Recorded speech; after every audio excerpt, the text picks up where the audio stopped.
कैसे हो प्यारे विद्यार्थियों। उम्मीद है आप सब बहुत ही अच्छे होंगे।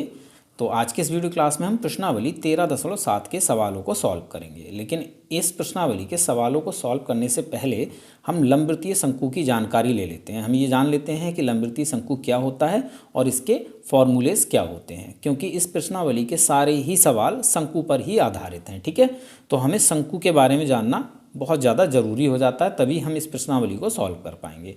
तो चलिए फटाफट से हम लंबवृत्तीय शंकु की जानकारी ले लेते हैं। स्टूडेंट्स, लंबवृत्तीय शंकु कुछ इस तरह का होता है। इसका आधार, ये आधार है, ठीक है, इसका आधार वृत्ताकार होता है, मतलब वृत्त के आकार का होता है। ये व्यास है, यहाँ से यहाँ तक ये व्यास है। ये केंद्र है, केंद्र से परिधि तक की दूरी, यहाँ से यहाँ तक की दूरी ये शंकु की त्रिज्या है, इसको हम आर से दिखाते हैं। ठीक है, और केंद्र से शीर्ष तक की दूरी, यहाँ से यहाँ तक की दूरी ये शंकु की ऊंचाई है, इसको हम एस से दिखाते हैं। और शीर्ष से परिधि तक की दूरी, यहाँ से यहाँ तक की दूरी ये शंकु की त्रियक ऊंचाई होती है, इसको हम एल से दिखाते हैं। ठीक है, शंकु का सबसे अच्छा उदाहरण है जोकर की टोपी। आपने जोकर की टोपी जरूर देखी होगी। टोपी कुछ इस प्रकार की होती है। ये हमारा शंकु है, इसका ये जो आधार है, ये चीज़ ये कैसी है, वृत्ताकार है। ठीक है ना। आई होप आपको शंकु समझ में आ गया है। अब हम शंकु के सूत्रों की बात कर लेते हैं। तो सबसे पहले हम शंकु के आयतन की बात कर लेते हैं। शंकु का आयतन क्या होता है, शंकु का आयतन क्या होगा। शंकु द्वारा घेरे गए स्थान को ही हम शंकु का आयतन कहेंगे। ठीक है, और शंकु का आयतन निकालने के लिए हमारे पास फॉर्मूला होता है 1/3 पाई आर स्क्वायर एच। आर शंकु की त्रिज्या है और एच शंकु की ऊंचाई है। ठीक है, अब हम वक्र पृष्ठीय क्षेत्रफल की बात कर लेते हैं। तो सबसे पहले हम ये समझ लेते हैं ये वक्र पृष्ठ क्या होता है। तो देखो स्टूडेंट्स, ये हमारा शंकु है, इसका ये जो मुड़ा हुआ पृष्ठ है ये वाला, ठीक है ना, मुड़ा हुआ पृष्ठ, इसी को हम कहते हैं वक्र पृष्ठ। और इस वक्र पृष्ठ को निकालने के लिए हमारे पास फॉर्मूला होता है वक्र पृष्ठीय क्षेत्रफल का पाई आर एल। एल शंकु की त्रियक ऊंचाई होती है, ठीक है, और आर त्रिज्या है। क्लियर। अब हम बात कर लेते हैं कुल पृष्ठीय क्षेत्रफल की। इसको आप कुल पृष्ठीय क्षेत्रफल बोलिए या संपूर्ण पृष्ठीय क्षेत्रफल बोलिए। पहले हम ये समझ लेते हैं कुल पृष्ठीय क्षेत्रफल क्या होगा। तो देखो इसमें क्या क्या आ जाएगा। इसमें एक तो आ जाएगा आपका ये मुड़ा हुआ पृष्ठ यानी वक्र पृष्ठ। इसके अलावा इसका जो आधार है ये वृत्ताकार, ये भी शामिल हो जाएगा। मान लो इसको अगर हम इस तरह से एक ढक्कन से ढक दें, ठीक है, तो एक पृष्ठ ये भी ऐड हो जाएगा, इसमें ये भी जुड़ जाएगा, जो कि वृत्ताकार पृष्ठ है। ठीक है, तो इन दोनों ही पृष्ठों को हम कहते हैं कुल पृष्ठ।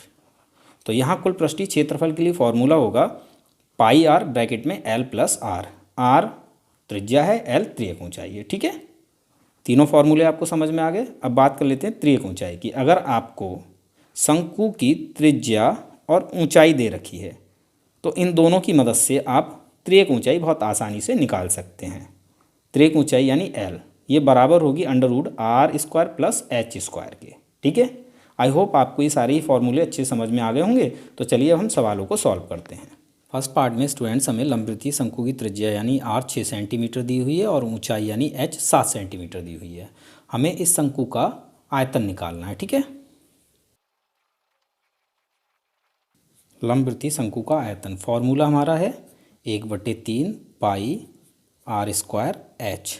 ठीक है, मान रख लेते हैं 1/3 हमारा सेम रहेगा। पाई का मान हमें 22/7 रखना है, 22/7 गुणा r²। आर हमारी है 6 सेंटीमीटर। ठीक है, आर पर स्क्वायर है तो 6 को 2 बार लिखना है, 6 गुणा 6, फिर गुणा h हमारी 7 सेंटीमीटर है तो गुणा में 7। ठीक है, ये आयतन है तो ये होगा घन सेंटीमीटर में। ठीक है, सारी चीज़ें हमारी सेंटीमीटर में हैं तो घन सेंटीमीटर। सॉल्व करते हैं, 7 से 7 कैंसिल हो जाएगा, 3 से 6 2 बार में कैंसिल हो जाएगा। ठीक है, तो हमारे पास बचा 22 गुणा 2 गुणा 6, 22 दूनी 44 और 44 छंग 6 चौक 24, हासिल 2, 6 चौक 24 और 2 26 यानी 264 घन सेंटीमीटर। ये हमारा फर्स्ट पार्ट का आंसर हो जाता है। ठीक है, इस शंकु का आयतन होगा 264 घन सेंटीमीटर। यह हमारा उत्तर हो जाता है। अब हम सेकंड पार्ट को सॉल्व कर लेते हैं। सेकंड पार्ट में हमें स्टूडेंट्स शंकु की त्रिज्या यानी r 3.5 सेंटीमीटर दी हुई है और ऊंचाई यानी h 12 सेंटीमीटर दी हुई है। इस शंकु का भी हमें आयतन निकालना है। लंबवृत्तीय शंकु का आयतन फॉर्मूला हमारा सेम रहेगा 1/3 पाई आर स्क्वायर एच, मान रख लेते हैं 1/3 सेम रहेगा, गुणा पाई का मान 22/7 गुणा आर स्क्वायर, आर है हमारी 3.5 सेंटीमीटर, ठीक है। तो 3.5 गुणा 3.5 और फिर गुणा एच, एच है हमारी 12 सेंटीमीटर, तो 12 और आंसर होगा घन सेंटीमीटर में, ठीक है। सॉल्व करते हैं। तो देखो यहाँ से हम दशमलव हटा देते हैं, दशमलव के इस ओर यानी राइट हैंड साइड पर एक अंक है तो बटे में आप 10 लगा लीजिए। इसी प्रकार से यहाँ कीजिए, यहाँ से हटाइए और बटे में 10। अब देखो सॉल्व करते हैं। 7 से 35 5 बार में कैंसिल हो जाएगा, ठीक है। और 5 से 10 2 बार में कैंसिल हो जाएगा, और 2 से 22 11 बार में कैंसिल हो जाएगा, ठीक है। और फिर 3 से 12 4 बार में कैंसिल हो जाएगा, 3 चौक 12, ठीक है।